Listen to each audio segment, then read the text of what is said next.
嗨，这里是第一名 Studio， 我是大明。在舞台上会不会觉得自己演出品质没办法很稳定，也没办法放心的去演出？今天我来告诉你，在舞台上你需要知道的几件事情。站到舞台上，首先你要先知道这个舞台大概是什么材质。那以学生来说，活动中心、礼堂都是学生最常表演的场地，背后跟左右两边常常都是许多布幕，或者是甚至是杂物。那这些地方都会让你在台上吹口琴的时候，音量变得很小声，你会觉得很累。那这时候如果你用过多的气去把你的音量撑大的话，你会发现你会造成很多演奏上的失误，因为你换气不顺。那你很辛苦在吹口琴的时候，你队友也会比较难以判断你的声音是否跟平常在吹口琴在练习的时候是一样的。好，所以我们要特别注意我们用气的控制。那如果你已经提前知道你会在这个场地演出的话，那你记得在你午休的时候或放学的时候，多多到这个活动中心或是礼堂做练习，让你的头脑、让你的耳朵、让你的队友习惯一下在这个礼堂里面所发出来的声音。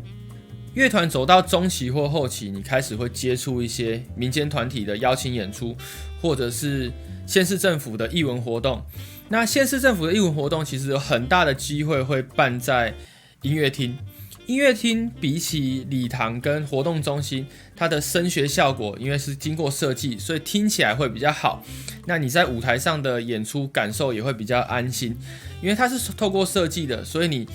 在跟队友合作，队友所做出的音乐上的表现、音乐上的变化，你都可以比较容易且清楚的听到。即使是在没有音响的状况下，它的声音听起来也会比礼堂跟活动中心好很多。这时候你在舞台上演出，品质就可以相对的稳定，而且安心不少。接下来你要注意声音比例的问题。每个场地都会有不同的声响效果。你在 A 场地练到完美的演出，几乎没有办法直接复制到 B 场地去使用。也就是说，到达这个舞台，不管你是在彩排还是在演出，你都要时时刻刻把耳朵打开，并且调整你自己的吹奏方式。那以我这几年的演出经验以及教学经验，例如你带学生到比赛的赛场，例如后面都是布幕的这种地方，它的声音绝对不会跟你在女巫店 Live House 这种房屋结构所演出的声音是一样的。那如果你人更多一点，你在县市政府的音乐厅，或者是你在世界口琴节的演奏厅，甚至更大一点，你到韩国首尔口琴节，它是面对一整个草皮几百人的这种户外开放舞台，每个声音听起来都会不一样，所以你必须时时刻刻调整你自己的演奏方式。如果你有机会累积不同的地方、不同的表演形式，那绝对是一件很重要的事情。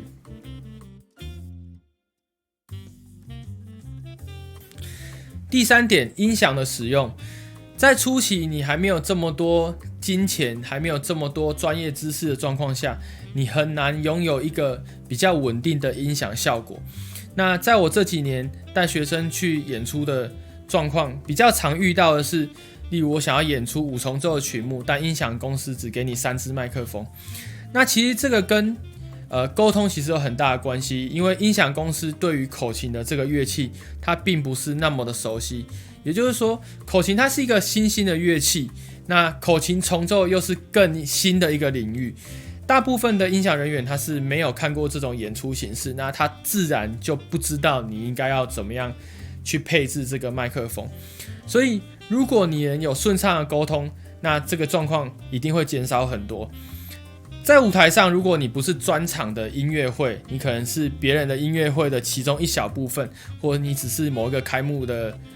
小片段，那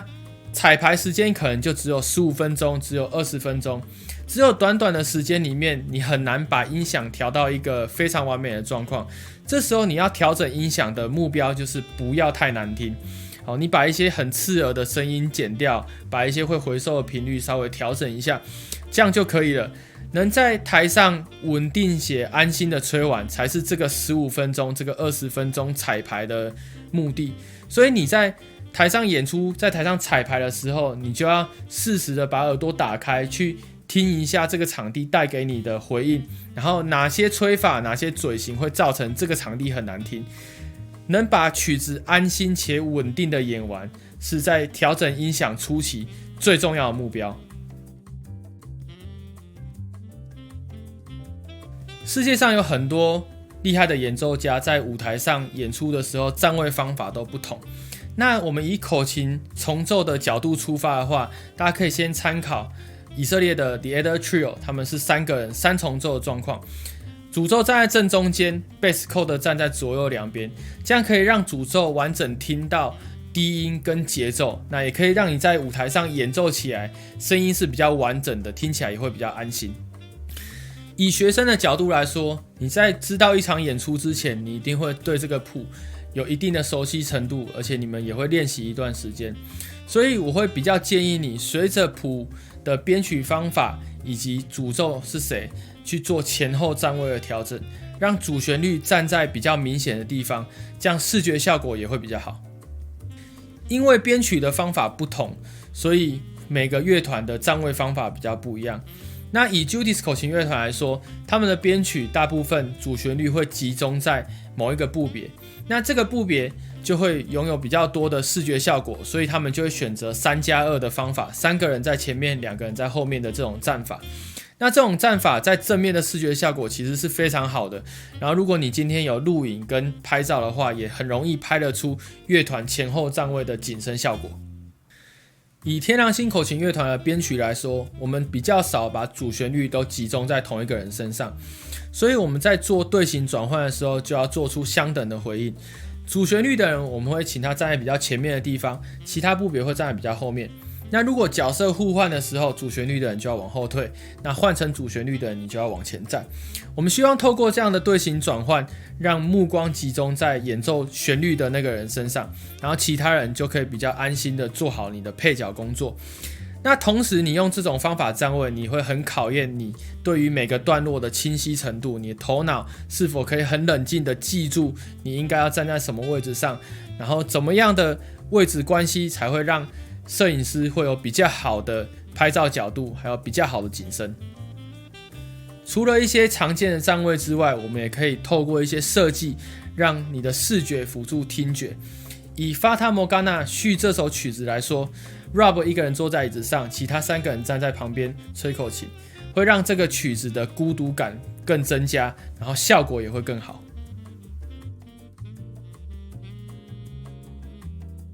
最后一点就是团员间的眼神交流，在舞台上一个小失误可能就会影响到其他人，让其他人也发生失误，它就会变成一个恶性循环。那比较好的做法是，你可以把谱背起来，这样你就有更多时间去聆听你的队友所吹出来的东西，去看你队友所做的肢体动作，并且回应他。那这时候如果你收到队友一个安心的眼神，或者是一个很明确的点头暗号，那你就可以在这首曲子里面演奏得更安稳，你也不会去影响到其他人，其他人也不会影响到你。在练习时候的成果完整展现在你的演出，才是一件最重要的事情。